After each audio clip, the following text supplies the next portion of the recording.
ഏറ്റവും സ്നേഹം നിറഞ്ഞ എൻ്റെ ഗുരുനാഥൻ അഗസ്റ്റിൻ വല്ലേരുവാനച്ച, ബഹുമാനപ്പെട്ട വൈദികരെ, ബഹുമാനപ്പെട്ട സിസ്റ്റേഴ്സ്, പ്രിയമുള്ള മാതാപിതാക്കന്മാരെ, സഹോദരി സഹോദരന്മാരെ, വർഷങ്ങൾക്ക് മുമ്പ് ഒരു സാധാരണ കോളേജ് വിദ്യാർത്ഥിയായിട്ട് ഞാൻ ഇവിടെ വന്നതാണ് ഞാനിപ്പോൾ ഓർമ്മിക്കുന്നത്. അന്ന് ജീവിതത്തിൽ ദൈവവിളിയെക്കുറിച്ച് ചിന്തിക്കുകയും ഏത് വഴിയാണ് പ്രത്യേകം തിരഞ്ഞെടുക്കേണ്ടത് എന്നുള്ള അന്വേഷണവുമായിട്ട് ഉള്ള ഒരു കോളേജ് വിദ്യാർത്ഥി. അന്ന് ഞാനിവിടെ പ്രഭാഷകനായിട്ട് വന്നിരുന്ന പ്രൊഫസർ ഡോക്ടർ റൂബൽ രാജിനോടൊപ്പം ഇവിടെ വരികയും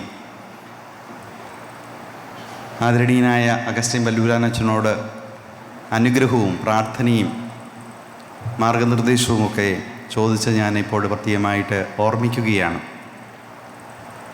പിന്നീട് ചങ്ങനാശ്ശേരി അതിരൂപതയിലെ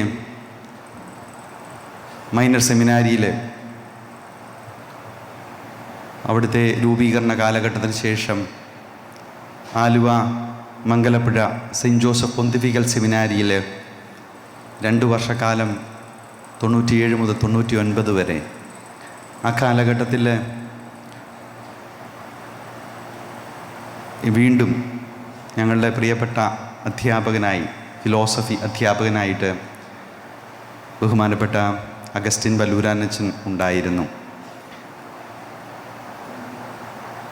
അച്ഛനെ 25 വർഷം മുമ്പ് കണ്ടപോലെ തന്നെ ഇപ്പോഴും ഇരിക്കുന്നു. എനിക്ക് പ്രായമായി.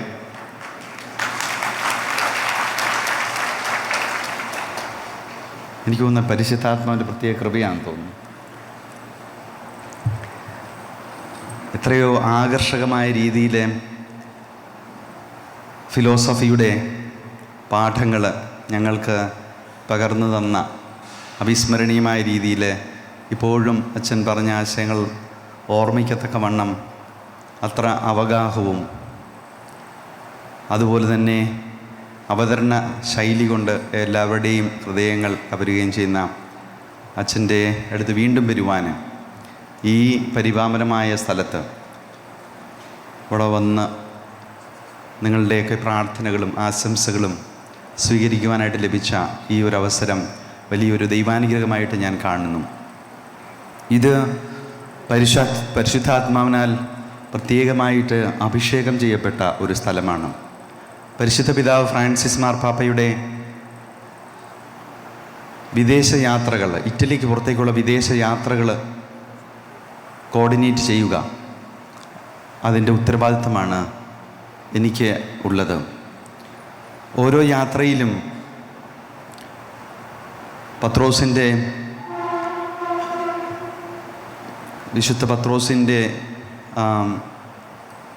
ശവകുടീരത്തിൽ അവിടെ പോയി ഞാൻ എപ്പോഴും പ്രാർത്ഥിക്കാറുണ്ട്. കാരണം ഓരോ യാത്രയും, മാർപ്പാപ്പയുടെ യാത്രയെന്ന് പറയുന്നത് പത്രോസിൻ്റെ പിൻഗാമിയുടെ തീർത്ഥാടനമാണ്. അപ്പോൾ വിശുദ്ധ പത്രോസിൻ്റെ തന്നെ മാധ്യസ്ഥം ഓരോ യാത്രയുടെയും വിജയത്തിന് വേണ്ടി പ്രത്യേകം അപേക്ഷിക്കാറുണ്ട്. അതുപോലെ തന്നെ മാർപ്പാപ്പ താമസിക്കുന്ന സ്ഥലം സാന്ത മാർത്ത, അവിടെ ഒരു ചെറിയ കപ്പേളയുണ്ട്. അതിൻ്റെ പേര് ഹോളി സ്പിരിറ്റ് ചാപ്പൽ എന്നാണ്. പരിശുദ്ധാത്മാവിന് വേണ്ടി പ്രത്യേകമായിട്ട് മാറ്റിവെക്കപ്പെട്ടിരിക്കുന്ന, പരിശുദ്ധാത്മാവിന് വേണ്ടി പ്രത്യേകമായിട്ട് നീക്കി വച്ചിരിക്കുന്ന ആ വിശുദ്ധമായ സ്ഥലം. യാത്രയുടെ ദിവസം രാവിലെ പോകുമ്പോൾ പരിശുദ്ധ പിതാവ് അവിടെ പ്രാർത്ഥിച്ചിട്ടാണ് പോകുന്നത്. അതുപോലെ തന്നെ ഞാനും ഓരോ യാത്രയിലും പരിശുദ്ധാത്മാവിൻ്റെ സാന്നിധ്യം, പരിശുദ്ധാത്മാവിൻ്റെ കൃപ ഓരോ യാത്രയിൽ ഉണ്ടാകണമേ എന്ന് പ്രാർത്ഥിച്ചാണ് പോകുന്നത്. ഏതാണ്ട് 35 വർഷമായിട്ട് 7 ഭാഷകളിൽ ഈ പുണ്യഭൂമിയിൽ വചനം പ്രസംഗിക്കുവാൻ, പരിശുദ്ധാത്മാവിൽ നിറഞ്ഞ് ആയിരങ്ങൾ ദൈവിക കൃപയിൽ ഈശോയ്ക്ക് സാക്ഷ്യം കൊടുക്കുവാൻ ഉള്ള ആ പ്രത്യേകമായ തിരഞ്ഞെടുപ്പെന്ന് പറയുന്നത് നമുക്ക് ഹൃദയത്തിൽ നന്ദിയുടെയും ദൈവത്തിന് ആരാധനയുടെയും വികാരങ്ങളാണ് ഉള്ളിലേക്ക് കൊണ്ടുവരിക. ഞാൻ പോരുന്നതിന് മുമ്പ് ഫ്രാൻസിസ് മാർപ്പാപ്പയെ കണ്ടിരുന്നു. അതുകൊണ്ട് തന്നെ പിതാവിൻ്റെ സ്നേഹവും പ്രാർത്ഥനയും എല്ലാം പ്രത്യേകം ഞാൻ പോകുന്ന അവസരങ്ങളിൽ പോകുന്ന വ്യക്തികളോട് പറയണമെന്നും പരിശുദ്ധ പിതാവിന് വേണ്ടി പ്രാർത്ഥിക്കണമെന്ന് പറഞ്ഞ കാര്യം ഞാനിവിടെ പ്രത്യേകമായിട്ട് അറിയിക്കുകയും നിങ്ങളുടെ എല്ലാവരുടെയും വിനീതമായ പ്രാർത്ഥന പരിശുദ്ധ പിതാവിന് വേണ്ടി ഞങ്ങൾക്കെല്ലാവർക്കും വേണ്ടി ഞാൻ വിനീതമായിട്ട് അപേക്ഷിക്കുന്നു. ഒക്ടോബർ മാസം 6-ാം തീയതി തികച്ചും ആകസ്മികമായ രീതിയിൽ ഫ്രാൻസിസ് മാർപ്പാപ്പ പുതിയ കർദിനാൾമാരെ പ്രഖ്യാപിച്ചപ്പോൾ അതിലവസാനത്തെ പേര് സാധാരണക്കാരനായ എൻ്റേതായിരുന്നു.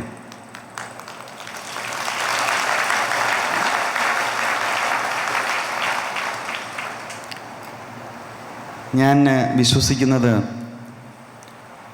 അത് ദൈവത്തിൻ്റെ അനുഗ്രഹവും പരിശുദ്ധാത്മാവിൻ്റെ കൃപയും അതോടൊപ്പം തന്നെ മാതാപിതാക്കന്മാരുടെയും ഗുരുഭൂതരുടെയും ഞാൻ എൻ്റെ ഈ കഴിഞ്ഞ വർഷങ്ങളിൽ ഞാൻ ശുശ്രൂഷ ചെയ്തപ്പോൾ എന്നെ അനുഗ്രഹിച്ച പ്രത്യേകിച്ച് പാവപ്പെട്ടവരായിട്ടുള്ള ആളുകളുടെ അനുഗ്രഹം അതിൻ്റെ പിന്നിലുണ്ടെന്ന് ഞാൻ വിശ്വസിക്കുന്നു. അതുകൊണ്ട് തന്നെ ഞാനിവിടെ എത്തിയത് അനുഗ്രഹം തേടി തന്നെയാണ്. പ്രിയപ്പെട്ട ഗുരുനാഥൻ്റെയും അതുപോലെ ഇവിടെ ഉള്ള ആദരണീയനായ വൈദികരുടെയും എപ്പോഴും തിരുവചനം മനനം ചെയ്യുകയും ധ്യാനിക്കുകയും ആ വചനത്താൽ നിങ്ങളെ ഓരോരുത്തരെയും അഭിഷേകം ചെയ്യുകയും ചെയ്യുന്ന പരിശുദ്ധാത്മാവ് നിറയ്ക്കുന്ന പ്രിയപ്പെട്ട വൈദികരുടെയും ശുശ്രൂഷകരായിട്ടുള്ള ഇവിടെ എല്ലാവരുടെയും നിങ്ങൾ ഓരോരുത്തരുടെയും പ്രാർത്ഥനയും അനുഗ്രഹവും ചോദിക്കാൻ വേണ്ടിയാണ് ഞാനിവിടെ എത്തിയിരിക്കുന്നത്. കാരണം എന്നിൽ നിക്ഷിപ്തമായിരിക്കുന്ന ഉത്തരവാദിത്വവും ദാനവും ദൈവം ആഗ്രഹിക്കുന്ന രീതിയിൽ ചെയ്യുവാനായിട്ട് സ്വയമേ സാധിക്കുകയില്ല. നിങ്ങൾക്കറിയാവുന്ന പോലെ ചുവന്ന വസ്ത്രമാണ് കർദിനാളാകുമ്പോൾ ലഭിക്കുന്നത്. അരക്കെട്ടും ചുവന്നത് തന്നെ രക്തസാക്ഷ്യത്തെ സൂചിപ്പിക്കുന്നതാണ് കർദിനാൾമാരുടെ വസ്ത്രമെന്ന് നിങ്ങൾക്കറിയാം. അത്രമാത്രം വിശ്വസ്തത ആവശ്യപ്പെടുന്ന ഒരു വിളിയും ഒരു ദാനവുമാണ്. അതിന് പ്രാർത്ഥന, അനുഗ്രഹം അതുകൊണ്ട് മാത്രമേ നമുക്ക് സാധിക്കുകയുള്ളൂ. ഈ ജൂബിലി വർഷം, പ്രത്യാശയുടെ ജൂബിലി വർഷം, പരിശുദ്ധ പിതാവ് നമ്മളെ ക്ഷണിക്കുന്നത് പ്രത്യാശയുടെ ഗായകരാകുവാൻ വേണ്ടിയാണ്. നമ്മുടെ ഓരോരുത്തരുടെയും വ്യക്തിപരമായ ജീവിതത്തിൽ പ്രത്യാശയുള്ളവരായി ജീവിക്കുവാൻ. അത് എല്ലാം ജീവിതത്തിൽ ഭംഗിയായിട്ട് പോകുന്നതുകൊണ്ടോ കുറവുകൾ ഇല്ലാത്തതുകൊണ്ടോ അല്ല. ഉത്ഥിതനായ മിശിഹായെ ധ്യാനിച്ചുകൊണ്ട് അവിടുന്ന് എന്നെ നയിക്കുമെന്നുള്ള ബോധ്യത്തിൽ ഞാൻ വിവിധ രാജ്യങ്ങളിൽ വത്തിക്കാൻ്റെ നയതന്ത്ര കാര്യാലയങ്ങളിൽ ഞാൻ ജോലി ചെയ്തിട്ടുണ്ട്, ഡിപ്ലോമാറ്റിക് സർവീസിൽ.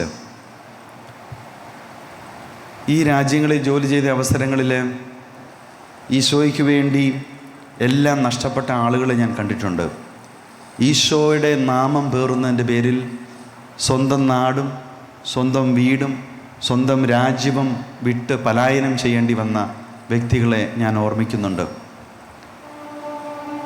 ഏതാനും ദിവസങ്ങൾക്ക് ഉള്ളിൽ നാടുവിടേണ്ടി വന്നതുകൊണ്ട് പെട്ടെന്ന് ഏറ്റവും എളുപ്പം കയ്യിലൊതുക്കാവുന്ന പണവും പറ്റാവുന്ന മുന്നോട്ട് ജീവിക്കുവാൻ വേണ്ടി ആവശ്യമായ സാധനങ്ങളുമായിട്ട് വന്ന ഒരു കുടുംബത്തെ ഞാൻ ഓർമ്മിക്കുകയാണ് ഇപ്പോൾ. പ്രായമുള്ള അമ്മയും സഹോദരിയും 2 കുഞ്ഞുമക്കളും ആയിട്ട് വരുന്ന ഒരു മകൻ. ആ മകൻ പറഞ്ഞത് ഞാൻ ഓർമ്മിക്കുകയാണ്. ഞങ്ങളുടെ കയ്യിൽ ധാരാളം പണമില്ല, എങ്ങോട്ടാണ് പോകേണ്ടതെന്നറിയില്ല. പക്ഷേ ഒരു കാര്യമുണ്ട്, രാജാക്കന്മാരുടെ രാജാവും നേതാക്കന്മാരുടെ നേതാവുമായ ഈശോ ഞങ്ങളെ മുന്നോട്ട് നയിക്കും എന്നുള്ള ബോധ്യം ഞങ്ങൾക്കുണ്ട് എന്ന് പറഞ്ഞത് ഞാൻ ഓർമ്മിക്കുകയാണ്. ഇന്ന് അവർ ഏതാനും വർഷങ്ങൾക്ക് മുമ്പ് നടന്ന കാര്യമാണെങ്കിലും ഇന്ന് അവർ പറഞ്ഞതുപോലെയും പ്രത്യാശിച്ചതുപോലെയും അവർ ഈശോയ്ക്ക് സാക്ഷ്യം കൊടുത്തുകൊണ്ട് ജീവിക്കുന്നു. ലോകമെമ്പാടും ഉള്ള ക്രിസ്ത്യാനികളിൽ ഓരോ 7 ക്രിസ്ത്യാനികളിലും ഒരാൾ പീഡിപ്പിക്കപ്പെടുന്നു എന്നാണ് പറയുക. അപ്പോൾ നമ്മൾ നമ്മുടെ വ്യക്തിപരമായ ജീവിതത്തിൽ